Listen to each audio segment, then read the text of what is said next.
Salut à tous, c'est Axel de testmobile.fr. On est chez Samsung à Unpacked, deuxième épisode de l'année 2013, juste avant l'IFA.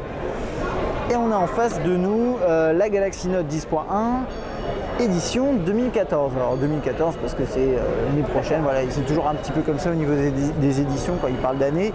Et on a l'édition 2014. On va passer rapidement sur les specs, le design, vite fait l'interface. Notez que vous avez les mêmes fonctionnalités que sur le Note 3 au niveau par exemple de ce genre de truc. Voilà, si vous avez suivi ma vidéo de prise en main du Note 3, je vous invite à la regarder.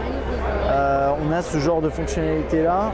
Je vais juste ajuster un tout petit peu la caméra, c'est très bien. Commençons par les specs. On a un écran de 10.1 pouces, c'est du WQVGA, donc une résolution plutôt élevée, c'est du TFT. On a le système multi-window, etc. qu'on verra juste après. Les systèmes liés au S Pen. On a un processeur quad-core 2,3 GHz, 3 Go de RAM, 32 Go de mémoire interne avec un micro SD jusqu'à 64.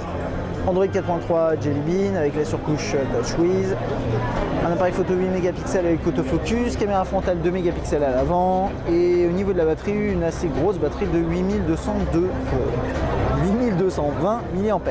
On a 7,9 mm d'épaisseur, ce qui n'est pas grand chose, et un poids de 535 grammes. Ouais, non, mais ça reste relativement léger quand même pour une tablette, je pense. Ouais, plutôt sympa. Alors, on va verrouiller l'écran. Alors moi, j'ai une Note 10.1, l'édition juste avant. Et donc, par exemple, ce genre d'éléments, vous ne les aviez pas, les boutons en bas. Ça, c'est un héritage, entre guillemets, bien sûr des smartphones, mais également de la Galaxy Note 8.0, avec le bouton dans ce sens-là, alors que sur la 8.0, c'est ici. Donc là, on a le bouton d'accueil, retour, caméra frontale. Ici, on a on-off. Alors désolé, je ne sais pas si vous allez pouvoir voir, c'est très difficile de faire le focus sur ce genre d'éléments. Mais là, en gros, on a le bouton on-off, verrouiller, déverrouiller, le volume, là, le port infrarouge sur cette tranche-là que vous allez pas trop voir. On a le SIM, le slot SIM. Ouais, vous voyez rien, désolé. Je vais passer vite. SIM, micro SD, haut-parleur. Deuxième haut-parleur de l'autre côté et c'est micro USB ici. Je cherche juste. Alors attendez, ah ouais voilà, je cherchais le jack qui est ici et le stylet qui s'insère par là, qui est comme ça, qui a l'air d'être un poil plus long que celui qu'on a sur le Note 3. Alors en parlant de Note 3, on a aussi ce système, ce simili-cuir qu'on a à l'arrière. C'est du plastique, ça rend assez bien. C'est vrai qu'au niveau touché, c'est plutôt agréable. L'appareil photo ici. L'esprit, c'est vraiment l'esprit du Note 3. C'est ça l'idée. C'est les tablettes qui sont des variantes des autres terminaux. J'avais un truc dans les cheveux, désolé. Ok. Alors, on va attaquer. On va attaquer sur la tablette. Alors, on rentre dedans, on swipe et on est en 4.3.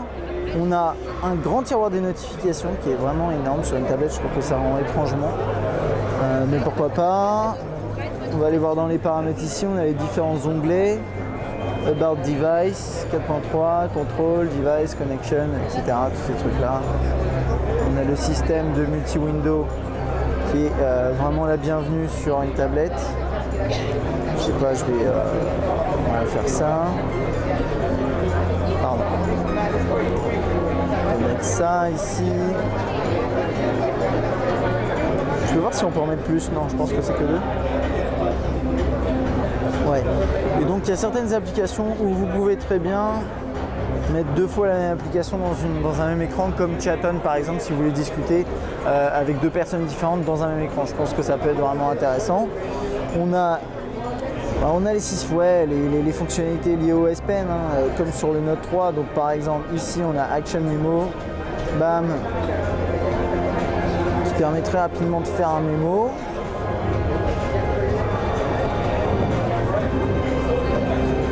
Scrapbooker qui vous permet de sélectionner une zone et ensuite après de la stocker dans un scrapbook, c'est une sorte de note, voilà, qu'on retrouve dans les scrapbooks ici.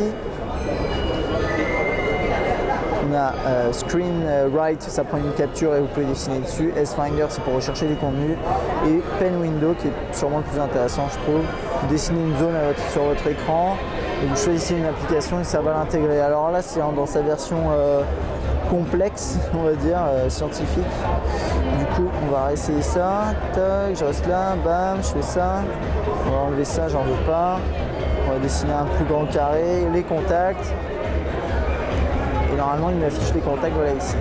Alors après, en fonction de la taille de votre carré, ça va être un peu compliqué à manipuler, mais vous avez vraiment un système de window, de fenêtrage assez sympathique, un truc qu'on peut essayer.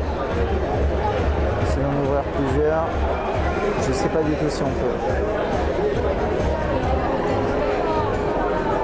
Ok, on peut ouvrir plusieurs, ça fait pas exactement la taille du truc. Hein. Genre là, je peux regarder une vidéo sur YouTube, consulter mes contacts, bon c'est pas passionnant, et continuer à scroller derrière. C'est ce genre de multitâche, bon ça c'est pas très intéressant comme exemple, mais vous pourrez faire des trucs assez sympas. Au niveau de ça, vous avez la compatibilité avec la Galaxy Gear, avec les applications Gear, puisque c'est en 4.3. Et après, vous avez toutes les applications optimisées pour la table, hein. Je vous ai montré ça, les contacts, ça marche comme ça. Les messages, pareil avec des systèmes de colonnes, ça c'est plutôt chouette. S-Note dans sa version optimisée vraiment pour cette tablette. Hein. Je sais pas ce qui est écrit là, je ne veux pas savoir. Voilà, vous avez, bon ça c'est S-Note, oh joli. Magnifique. Oh. Ok, voilà. Donc on peut quand même bien s'amuser sur un écran de cette taille. Le lecteur musical, le multitâche. Et je vais juste voir s'il n'y avait pas d'autres choses intéressantes. Bon, il y a toujours des trucs sympas à découvrir, mais la Action Memo en accès rapide, Group Play qui est intégré là-dedans. Nox, j'ai pas parlé, mais c'est le système de sécurité qui va être déployé bientôt dans le monde entier sur tous les terminaux compatibles Galaxy. Les mails avec système de colonne également. Et la galerie. Voilà, hein. Moi je pense qu'il y a pas mal de potentiel sur une tablette comme ça. Ça a l'air réactif, ça tourne vraiment pas mal du tout. Et on a fait à peu près le tour, hein, je pense. Content Pack, certaines applications préinstallées proposées par Samsung.